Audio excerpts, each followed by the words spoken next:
तो दोस्तों कैसे हो। वेल आज की हमारी वीडियो भी आई कैसे शॉर्ट होने वाली है। रीजन क्या है इसके बारे में बात करते हैं। वर्ल्ड टाइटल और थंबनेल देखकर आपको पता चले क्या होगा कि हम अपने गोकू के साथ IDW गॉडजिला सीरीज से गॉडजिला इन हेल का कंपैरिजन करने वाले हैं। और मुझे ये मत कहना कि मैंने गोकू की सीरीज का नाम नहीं बताया। If you know you know. Well आज की ये वीडियो शॉर्ट इसलिए होने वाली है क्योंकि मैं गॉडजिला इन हेल की फुल कॉस्मोलॉजी को स्केल नहीं करूंगा, क्योंकि IDW सीरीज बहुत ज्यादा बड़ी है और इसकी फुल कॉस्मोलॉजी को स्केल करना बहुत मुश्किल है। इवन DC कॉस्मोलॉजी से भी ज्यादा मुश्किल है। वेल मेरे डिस्कॉर्ड मेंबर्स जिनको मैं डिफेंडर्स कहता हूँ वो अभी मार्वल की कॉस्मोलॉजी के ऊपर काम कर रहे हैं और आपको बहुत जल्द मार्वल का डिबंक भी मिलने वाला है। तो जैसा कि मैंने आपको बताया अभी मेरे सरोड़े में मार्वल कॉस्मोलॉजी को डिबंक किया जा रहा है। तो जैसे ही मार्वल कॉस्मोलॉजी डिबंक होगी उसके फौरन बाद हमारे डिफेंडर्स जो है वो IDW सीरीज की कॉस्मोलॉजी को भी डिबंक कर देंगे और फिर उसकी वीडियो भी आ जाएगी। और एक और बात, इसका ये मतलब नहीं कि मैं अपने डिस्कॉर्ड मेंबर्स पर डिपेंडेड रहता हूँ। वो जो भी डिबंक देते हैं मैं पहले इसे अच्छे तरीके से रीड करता हूँ, फिर पाक गेमिंग वगैरह से डिस्कशन करता हूँ और इवन पाक भी आगे डिस्कशन करता है। वेल जब मैंने DC कॉस्मोलॉजी को भी डिबंक किया था जिसकी वीडियो तुमको चैनल पर मिल जाएगी और मैं एंड स्क्रीन पर भी लगा दूंगा, तो मैंने वीडियो बनाने से पहले उस डिबंक को एनालाइज किया पाक गेमिंग के साथ और थोड़ी बहुत डिस्कशन भी की और वीडियो बना दी। और उस वीडियो से पहले भी मैंने लूसीफर वर्सेस गोकू वाली वीडियो में DC cosmology infinite dimensional hierarchy को डिबंक मार रखा है। मैंने बहुत बातें होगी, अब सीधा मेन टॉपिक पर आते हैं कि इस वीडियो में क्या होगा। तो इस वीडियो में मैं गॉडजिला इन हेल को स्केल नहीं करूंगा कि वो 5D है, 6D है, 10D है, 11D है, 12D है या इनफाइनाइट डिमेंशनल है वगैरह वगैरह। मैं सिर्फ गॉडजिला इन हेल के उन स्कैन्स को डिबंक करूंगा जिनका यूज करके वो गॉडजिला इन हेल को आउटर वर्सल लेवल पर स्केल करते हैं और फिर गॉडजिला इन हेल के आउटर वर्सल स्केल को डिबंक करने के बाद हम गोकू का आउटर वर्सल स्केल करेंगे। वेल अगर आपको ये आइडिया बिल्कुल भी नहीं है कि आउटर वर्सल क्या होता है तो आप मेरी व्हाट इज आउटर वर्सल करके वीडियो देख सकते हैं जो आपको इसी चैनल पर अपलोड मिल जाएगी। तो यार टाइम वेस्ट नहीं करते हैं और इस वीडियो को स्टार्ट करते हैं। तो सबसे पहले डिबंक करना स्टार्ट करते हैं गॉडजिला इन हेल के आउटर वर्सल स्केल को, उसके आउटर वर्सल स्कैन्स को। तो जब भी गॉडजिला इन हेल का आउटर वर्सल या बाउंड्री स्केल करने की बात आती है तो हमें यह जरूर सुनने को मिलता है कि उसने IDW के गॉड को डिफीट किया है, जिसे आप इन स्कैन्स में देख सकते हैं। इसे कन्फर्म भी किया गया है। तो IDW का गॉड स्केल कहां पर होता है मैं तुमको इसका थोड़ा आइडिया देता हूं। तो गॉडजिला इन हेल ने IDW को ही डिस्ट्रॉय कर दिया था जो कि एक प्लेटोनिक कॉन्सेप्ट था और मैं मल्टीपल वीडियोस में बता चुका हूं कि जो प्लेटोनिक कॉन्सेप्ट्स होते हैं वो आउटर वर्सल नहीं होते। तुम इन स्कैन्स में प्लेटोनिक कॉन्सेप्ट के आउटर वर्सल होने का डिबंक देख सकते हो। यह सिर्फ सब्जेक्टिव कॉन्सेप्ट्स वगैरह होते हैं। तो जब IDW ही आउटर वर्सल नहीं है तो IDW के ऊपर जो इसका गॉड होगा वो किस तरह आउटर वर्सल होगा। That's the point man. By the way Godzilla in hell ने गॉड की माउंटेन को भी डिस्ट्रॉय किया था, लेकिन ये स्टिल IDW में ही आता है जो कि प्लेटोनिक कॉन्सेप्ट है। और हाँ, गॉड को डिफीट करने के बाद Godzilla in hell he new God बन गया था जिससे इसके पास प्लॉट मैनिपुलेशन वगैरह भी आ जाएगी। अब एक बेकार स्टेटमेंट की बात करते हैं। तो गॉडजिला इन हेल ने एक बंदा डिफीट किया था मॉर्फिंग ग्राइंड, उसको beyond the concept of dimension से बताया गया है। तो क्या वो आउटर वर्सल होगा? अरे नहीं रे, वो ऐसा थोड़ी ही आउटर वर्सल हो जाएगा। सबसे पहले बात करते हैं जिस बंदे ने ये स्टेटमेंट दी है वो गॉडजिला इन हेल का ऑथर भी नहीं है। तो अगर ये बंदा IDW सीरीज का कोई स्टाफ मेंबर है तो मुझे गॉडजिला इन हेल के ऑथर की ये स्टेटमेंट चाहिए कि उसके स्टाफ के पास उनसे ज्यादा नॉलेज है IDW सीरीज की पावर स्केलिंग को लेकर। जब हम ड्रैगन बॉल फैंस कोयामा के स्टेटमेंट्स को यूज करते हैं तब तो तुम लोग बहुत जल्द कहते हो कि कोयामा रिलायबल नहीं है, जबकि मैंने कोयामा को डिबंक कर रखा है और स्टिल में कोयामा के स्टेटमेंट्स को बहुत कम यूज करता हूँ, लेकिन फिर भी इजीली ड्रैगन बॉल को हाई आउटर प्लस प्रूव कर देता हूँ। और हमारे ऑथर लेट अकेडोरियामा सर ने खुद बोल रखा है कि उनके स्टाफ के पास उनसे ज्यादा नॉलेज है। ड्रैगन बॉल में कोई भी चीज हाइपर बॉल नहीं है। और हाँ, हाइपर बॉल से याद आया कि जिसने भी मॉर्फिंग ग्राइंड के beyond the concept of dimensions वाली स्टेटमेंट दी है वो स्टेटमेंट भी हाइपर बॉल है। और आगे वीडियो में हम गोकू को तो स्केल करेंगे ही तो सोर्स बुक की जरूरत तो पड़ेगी ही, इसीलिए मैं एडवांस में कह रहा हूँ ड्रैगन बॉल की आर सोर्स बुक्स कैनन है। Go and check out my previous scaling videos and also I explain this in detailed in my upcoming Dragon Ball cosmology video. Well अब फिर मॉर्फिंग ग्राइंड के beyond the concept of dimensions वाले statement पर वापस आते हैं। तो अगर ये स्टेटमेंट ट्रू भी है तो खाली खाली बियॉन्ड बॉल देने से कुछ नहीं होगा। मैं मानता हूँ बियॉन्ड वर्ड ट्रांसेंड का ही सिनोनियम है, लेकिन इस कॉन्टेक्स्ट में ऐसा नहीं है। बियॉन्ड और ट्रूली ट्रांसेंड में फर्क होता है और हर बार कॉन्सेप्ट ऑफ डिमेंशंस को ट्रांसेंड करना आउटवर्सल नहीं होता, तो मॉर्फिंग राइट को आउटवर्सल प्रूफ करने के लिए प्रॉपर कॉन्टेक्स्ट लगेगा, जो कि गॉडजिला इन हेल के फैंस के पास नहीं है। बाकी गॉडजिला इन हेल के बारे में ये सुनने को भी आया है कि इसने एक ओमनीपोटेंट, ओमनीप्रेजेंट और ओमनीसिएंट बीइंग को डिफीट किया है। मुझे तो ये गॉड ही लगता है। वेल, बहुत से लोग जिनको पावर स्केलिंग नहीं आती, वो ओमनीपोटेंट का नाम सुनते ही सीधा किसी भी कैरेक्टर को बाउंडलेस बोल देते हैं, जो कि रॉन्ग है। क्योंकि अगर तुम थोड़ी सी इस बारे में रिसर्च करोगे तो तुमको ये पता चलेगा कि ओमनीपोटेंस 3D भी होती है, ओमनीपोटेंस 4D भी होती है और इवन 5D ओमनीपोटेंस भी होती है। तो अगर किसी बंदे या कैरेक्टर के पास 5D ओमनीपोटेंस होगी तो उसके पास इन्फिनिट 5D पावर आ जाएगी। वो 5th डिमेंशनल के अंदर कुछ भी क्रिएट और डिस्ट्रॉय कर पाएगा, लेकिन 6th डिमेंशन को नहीं। तो जो बाउंडलेस वाली ओमनीपोटेंस होती है वो ट्रूली बियॉन्ड डिमेंशनैलिटी होती है। वेल, यही वो मेजर चीजें थी जिनका गॉडजिला इन हेल फैंस इसको आउटवर्सल या बाउंडलेस प्रूफ करने के लिए यूज करते हैं। और अगर कोई स्कैन मैंने मिस कर दिया हो तो उससे गॉडजिला इन हेल आउटवर्सल या बाउंडलेस नहीं हो जाएगा, क्योंकि जो पीक है IDW का वो ही प्लेटोनिक है, उसके ऊपर गॉड, फिर उसके ऊपर गॉडजिला इन हेल। तो आउटवर्सल को तो भूल ही जाओ। वेल, पूरी IDW सीरीज की कॉस्मोलॉजी की रियल स्केलिंग और डिबंक्स आपको इस चैनल पर मिल जाएंगे। अभी के लिए हमें यह पता चल गया है कि गॉडजिला इन हेल और IDW कॉस्मोलॉजी आउटवर्सल से नीचे ही कहीं स्केल होती है, और अगर वो आउटवर्सल कॉस्मोलॉजी नहीं है तो स्पीड भी इरेलेवेंट नहीं होगी। लेकिन अगर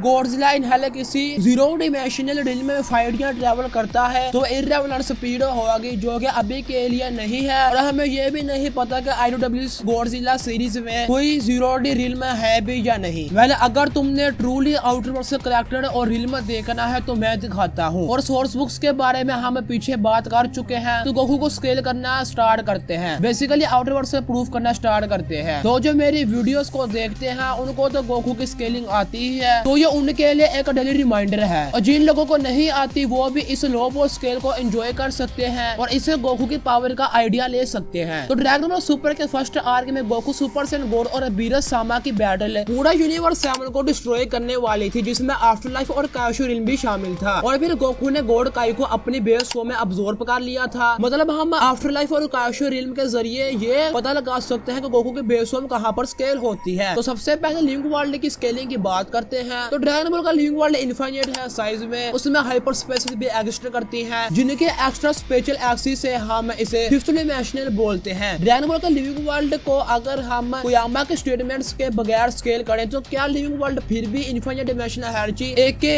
हाई हाइपरवर्सल पर स्केल होता है? तो हाँ, कोयामा के स्टेटमेंट्स के बगैर भी हम ड्रैगन बॉल के लिविंग वर्ल्ड को लो आउटरवर्सल लेवल पर स्केल कर सकते हैं। तो वो कैसे, चलिए जानते हैं। तो ड्रैगन बॉल के लिविंग वर्ल्ड में रियल लाइफ मैथमेटिक्स एग्जिस्ट करती है और यह तो कोई डिबेट भी नहीं है, क्योंकि तुम अपने आंखों से देख सकते हो। तो रियल लाइफ मैथमेटिक्स होने से कार्डिनलिटी भी आ जाएगी। तो वर्सेस बैटल विकी के according inaccessible cardinals high hyperversal plus level पर स्केल होते हैं। तो इसके भी ऊपर एक और कार्डिनल आता है जिसका नाम है माहलो कार्डिनल, जो डेफिनेटली लो आउटरवर्सल होगा। और अगर तुम एक्सिलिटी का टायर सिस्टम में यूज करते हो तो वहां पर साफ साफ मैथमेटिक्स को लो आउटरवर्सल बताया गया है। वेल, ड्रैगन बॉल के लिविंग वर्ल्ड के आउटसाइड सुपर डिमेंशंस भी एग्जिस्ट करती हैं, जिनको बियॉन्ड द कॉन्सेप्ट ऑफ डिमेंशनैलिटी बताया गया है। लेकिन हम इसके ऊपर ज्यादा बात नहीं करते, हम सीधा आफ्टर लाइफ पर चलते हैं। तो आफ्टर लाइफ में 3 रिम्स आते हैं जो एक हायरार्ची में ट्रांसेंडेंट करते हैं एक दूसरे को। तो जो हेवन है उसका साइज लिविंग वर्ल्ड के इक्वल है, जो इसे भी इनफाइनाइट बनाता है, और हेल हेवन से भी बड़ा है जो इसे भी इनफाइनाइट बनाता है। आफ्टर लाइफ इन सब इनफाइनाइट रिम्स को कंटेन करती है, जो इसे भी इनफाइनाइट बनाता है। आफ्टर लाइफ डिमेंशनैलिटी को ट्रांसेंड करती है, जिसे ह्यूमन वर्ल्ड से परसीव नहीं किया जा सकता, जो क्वालिटी सुपीरियरिटी शो करता है। तो बहुत से डाउन प्लेयर्स ये बोलते हैं कि ट्रांसेंड डिमेंशनैलिटी आफ्टर लाइफ के स्पिरिचुअल नेचर को डिस्क्राइब करने के लिए लिखा गया है, जो कि बिल्कुल भी सेंस नहीं बनाती। क्योंकि अगर यहाँ सिर्फ ट्रांसेंडेंटल लिखा होता तो हम इसे कह सकते थे, लेकिन यहाँ ट्रांसेंडेंटल टू दी डिमेंशनैलिटी लिखा गया है। और dragon ball real life physics follow करता है, जो इसे एक लोकेशन नहीं एक ट्रांसेंडेंटल टू द डिमेंशनैलिटी रियल में ही शो करता है। लेकिन भाई डिमेंशनैलिटी को ट्रांसेंड करना हर बार आउटवर्सल नहीं होता। तो सुनो, ड्रैगन बॉल की आफ्टर लाइफ एशियन मिथोलॉजी पर बेस्ड है, जिसमें इस तरह का रिल्स को निर्वाणा के इक्वल बताया गया है। और बुद्धिस्ट टीचर्स के अकॉर्डिंग निर्वाणा डिमेंशनैलिटी के कॉन्सेप्ट को ट्रांसेंड करती है। हाँ, आफ्टर लाइफ एक स्पिरिचुअल रिल्म है क्योंकि वो नॉन फिजिकल है, लेकिन वो उसके साथ साथ डिमेंशनैलिटी को भी ट्रांसेंड करती है। और मैं पीछे पहले ही बता चुका हूँ, ड्रैगन बॉल में कोई भी चीज हाइपर बॉल नहीं है। और हमें एनिमे और मांगा दोनों में बताया गया है आफ्टर लाइफ में टाइम एग्जिस्ट नहीं करता। Dragon ball super exciting guide book में बताया गया है कि आफ्टर लाइफ में कॉन्सेप्ट ऑफ टाइम भी एग्जिस्ट नहीं करता। Dragon ball anime adventure guide book में बताया गया है कि आफ्टर लाइफ मेटाफिजिकल है और मेटाफिजिक्स कॉन्सेप्ट ऑफ टाइम और स्पेस को ट्रांसलेट करती है। ड्रैगन बॉल की लिविंग वर्ल्ड को कॉर्पोरल, फिजिकल और टेम्पोरल रिल्म के तौर पर डिस्क्राइब किया गया है, जो ये इंप्लाई करता है कि other higher realms non corporeal, non physical और नॉन टेम्पोरल हैं। और जैसा कि मैंने आपको बताया है कि dragon ball real life physics को फॉलो करता है, इसका मतलब है आफ्टर लाइफ टाइम का कॉन्सेप्ट के साथ साथ स्पेस के कॉन्सेप्ट को भी ट्रांसलेट करती है, जो सीधा सीधा डिमेंशनैलिटी के कॉन्सेप्ट को ही ट्रांसलेट करती है। तो overall after life 3 layers into outer Vercel पर स्केल होती है और कैशुअल रियल में इसके भी ऊपर स्केल होता है, जो इसे 4 लेयर्स इनटू आउटर वर्सल बना देता है। तो गोकू अपनी वेव फॉर्म में यह सब डिस्ट्रॉय करने वाला था, जो गोकू की वेव फॉर्म को 4 लेयर्स इनटू आउटर वर्सल पर स्केल करता है। और स्पीड के लिए ड्रैगन बॉल में पावर स्पीड के इक्वल है और गोकू अपनी वेव फॉर्म में नॉन रियल में इजीली मूव कर पा रहा था। गोकू अपनी वेव फॉर्म में इजीली ऑफ लाइफ में ट्रेनिंग कर पा रहा था, जो गोकू की वेव फॉर्म की स्पीड,